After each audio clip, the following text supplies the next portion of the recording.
Well, seeing how there is a fourth season of Inanimate Insanity, and not the sort of backup that Mifune backup for the season 3 backup, I might as well talk about it.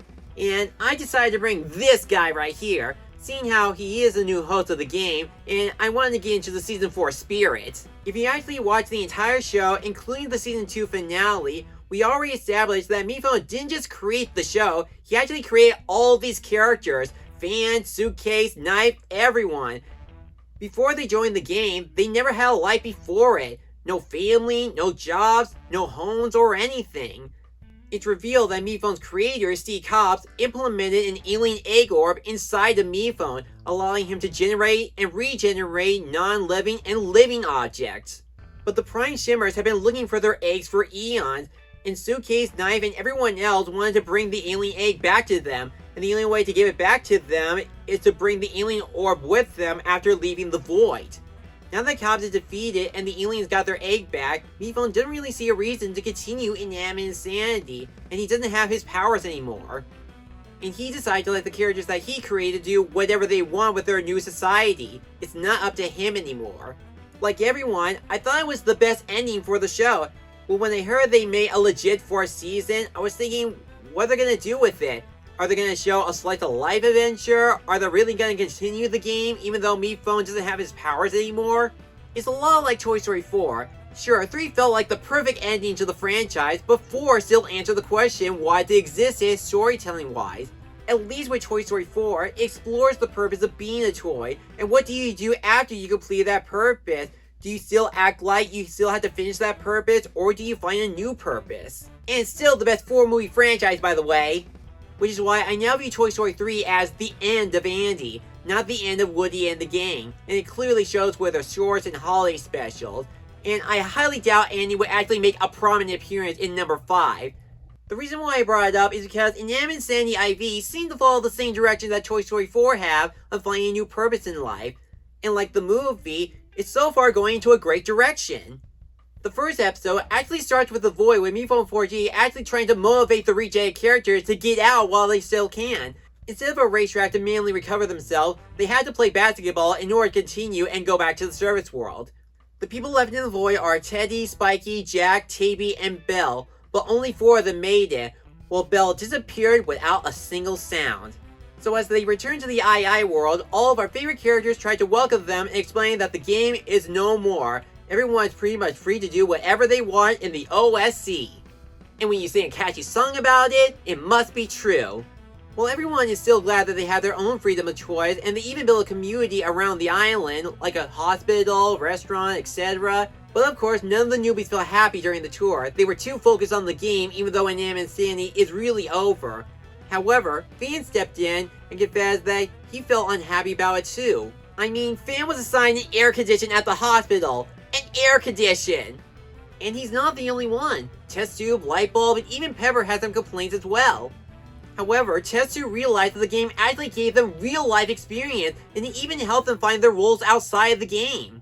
So Fan convinced the winners of Inanimate Insanity, OJ, Suitcase, and Cabby, to reintroduce Inanimate Insanity as a game for the society. They agreed under one condition. They had to moderate the game to make sure it doesn't go out of control, and be sure it's been used as a tool to help the characters find their roles in life. And of course, they are going to let the individual decide if they want to play the game or not. If they don't want to, they don't have to. So for this season, we have a total of 24 contestants, the most ever. We have 10 new characters plus 14 returnees. So here are the 10 new contestants. Teddy, Tapey, Jack, Spiky, Poppy, and we'll address them later, Cammy, Starfruit, Magnet, Meatag, and Bonesaw. For our returning favorites, we got Paper, Pepper, Taco, Microphone, Soap, Lightbulb, Cheesy, Candle, Life Ring, Tea Kettle, Goo, Cherries, Box, and Trophy. So for their first ever challenge, it's a communication contest. One at a time, they'll talk to the other 23 contestants and try to figure out what word personally describes them under a minute. If they guess the word correctly to a specific contestant, they earn a point. And if the asker helps them what their word is and vice versa, the asker gets a point. At the end of the contest, the bottom 6 with the lowest scores will go to the elimination ceremony where somebody will be the first person voted out of this game. As you can tell, there are a lot of things to talk about on the first 2 episodes of Inanimate Insanity IV. One, it is pretty cool that they actually formed community just as Suke established in the Season 2 finale. But I do find it ironic that they built themselves a hospital and a restaurant, yet some of these characters don't really fit the role with any of these locations. As for the rest of the tour, I thought the play was pretty much straightforward on the recap of Inanimate Insanity, and you gotta admit, Ball looks really cute as Miphone. And yes, let's bring up the elephant in the room. There's another corn character introduced in the show, and their name is Poppy. They look like a little version of C. Cobbs, but we're not exactly sure that they and C. Cobbs are the same person or anything. All that we know about Poppy is that they just pop right out of the ground, and that's how they got their name. And they seem to like tinkering some inventions, much like Test Tube. But based on their behavior, I don't think they share the same mind as Cobbs, not even deep inside their subconscious. This is much like that Roger character from Monsters at Work, where he's related to Mr. Water News from Monsters Inc., but he's not really a villain like his dad. He just wants nothing to do with him or the bad deeds he did. With Poppy, they have no recollection on who Steve Cobbs is. We don't even know for certain if they really are related. But they did ask a very good point during the communication challenge. If they can't trust Poppy because they look like a mini version of Steve Cobbs, why do they trust Meatag even though they were associated with Steve Cobbs in the past? I mean, didn't this project try to stop Knight from confronting Cobbs? What made them decide to live here? But I'm sure during the rest of the game, Poppy will learn the truth about Cobbs and all the bad things he did, as well as making a lot of friends during their stay. As for the new game and its moderation, I can see where Fan and the OSC are going with this. They're trying to figure out a way which role do these characters fit respectfully, kind of like the Lilo and Stitch show where they're trying to find a home for these experiments. And Fan in particular looked and sounded the part as the new host of Inanimate Insanity. But of course, making a new II game still has some consequences, just as Marshmallow explained, and you do understand both sides of the coin. Fan wants to use the game to help people to find the best role that fits them, while Marshmallow wants to protect the people from all the game's toxicity.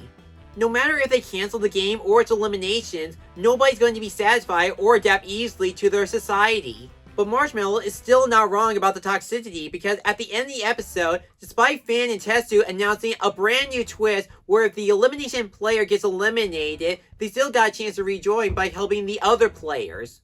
But that satisfaction is still not satisfying enough to that loser, and they almost killed Test Tube over it. And as a reminder, Miphone is not here and he doesn't have his regeneration powers, so the next time a character dies, they die for good. And I am still worried about what's going to happen to Fan, Tetsu, Bot, and everyone else after that. I mean, they still haven't announced what is the grand prize of Season 4. Who knows what's going to be the losers or even the winner's reaction at the end. As for the rest of the cast, I do find the selection very interesting. Not only some of the popular ones are coming back to play the new game, like Lightball, Microphone, and Taco, but some of the lesser known IA characters are going to get bigger roles than they had in their debut this season, like Cherry, Lightfring, T-Kill, and a few others. And as social game challenges go, I really do like the dynamics between the characters. For example, I really do like that Trophy is trying to get along with Box, seeing how he was the only person that knew that Box was never alive in the first place in Season 2. I also like the connection between Kendall and Cheesy is so tired of being treated as a joke to everyone, seeing how he can't help but slap his knee every time he makes a pun. He just can't help it because Miphone created him that way. And what do you know, the fans were right, Paper is dating OJ. But the one character that I was actually surprised is going to get more depth in this season is, surprisingly, Pepper. She decided to play the game for herself instead of following Salt. Now, I didn't really care much about Salt and Pepper as II characters because they were just Katie and Sadie as object characters. But in this season, it appears we're going to get a character arc on where does Pepper fit into the OSC. While Salt is happy to work as a hospital nurse, Pepper herself feels like she can't do anything right inside the hospital. So Pepper thought maybe playing a new game might give her a change of pace. While the rest of the old characters tried to do a different gameplay in order to prevent their eliminations, like Microphone decided not to keep any more secrets, Soap wants to play a dirty game instead of a clean one, and Tea wants to be less kind than before. However, that doesn't change the fact that she gave some really good motherly advice to Teddy Bear if she could play the game for herself or to Belle. Even the new characters got their moments to shine, and we do get a brief idea of what they're going to be like in the future. For example, there's a new contestant named Magnet, and she's pretty much a favorite to everyone. She's essentially Loser. She is the biggest celebrity in the entire II universe. And just by hearing her own voice, Magnet shares the same voice as Ivy from Disventure Camp Season 4. But there are some differences between the two characters. Ivy is a theater actress that wants to bring entertainment and enjoyment to others in order to make them feel happy, while Magnet loves to be admired by others because everyone just finds her very attractive. And just by hearing that, I realize why everybody loves her. What's even better is her interaction with Pepper. She seems to be the only one that's not interested in Magnet as a celebrity of any kind. So something tells me that Magnet's gonna work really hard on making Pepper warm up to her. There's also this new tough character named Bonesaw who only speaks in the third person, and we get an interesting interaction that Box actually likes Bonesaw, seeing how they view themselves as the original final two of Inanimate Insanity Season 2. Box resembles Suitcase, while Bonesaw almost looks like Knife.